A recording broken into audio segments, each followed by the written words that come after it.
Assalamualaikum warahmatullahi wabarakatuh. Aku mohon maaf kepada para sahabat, jika ceritaku ini tidak berkenan, karena aku juga bukan siapa-siapa. Aku bukan seseorang yang mempelajari agama apalagi tentang diri dan Allah secara khusus. Cerita ini hanya sekelumit perjalananku. Aku hanya manusia biasa yang awam. Jenjang sekolahku umum seperti orang lain pada umumnya. Aku juga bukan lulusan pesantren. Aku hanya manusia awam biasa yang penuh dengan dosa. Dahulu, Allah yang ku ketahui, sama seperti orang kebanyakan. Allah itu esa, tiada berwujud dan tiada yang menyerupainya dan sebagainya. Jika ada orang yang berkata kepadaku untuk ingat Allah, aku hanya tersenyum. Dalam hatiku dulu biasanya berkata, ya iyalah ingat Allah.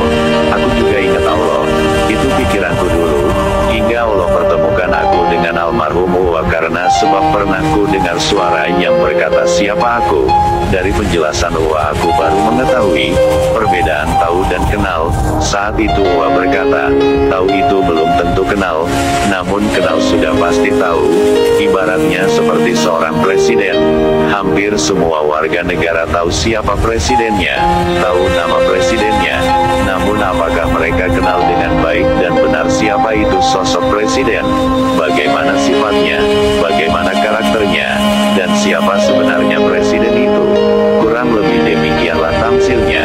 Selama ini aku hanya tahu Tuhanku Allah yang tiada sesuatu apapun menyerupainya dan sebagainya. Hanya huruf Allah. Apakah itu Allah? Jelas itu bukan dia, itu hanya nama. Maka wajar jika selama ini sholatku tiada pernah bisa khusyuk. Jika sholat pikiran selalu mengembara kemana-mana.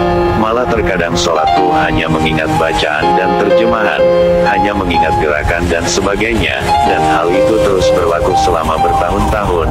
Sementara Allah memerintah tegakkan sholat hanya untuk mengingat Allah. Bagaimana aku bisa mengingat Allah sementara aku tiada mengenalnya? Jika sebuah jam tangan, maka aku dapat mengingatnya, dan tidak perlu dijelaskan bagaimana aku bisa mengingat jam tangan itu, karena jam tangan itu sudah kulihat, kugunakan, dan mudah bagiku mengingat jam tangan itu.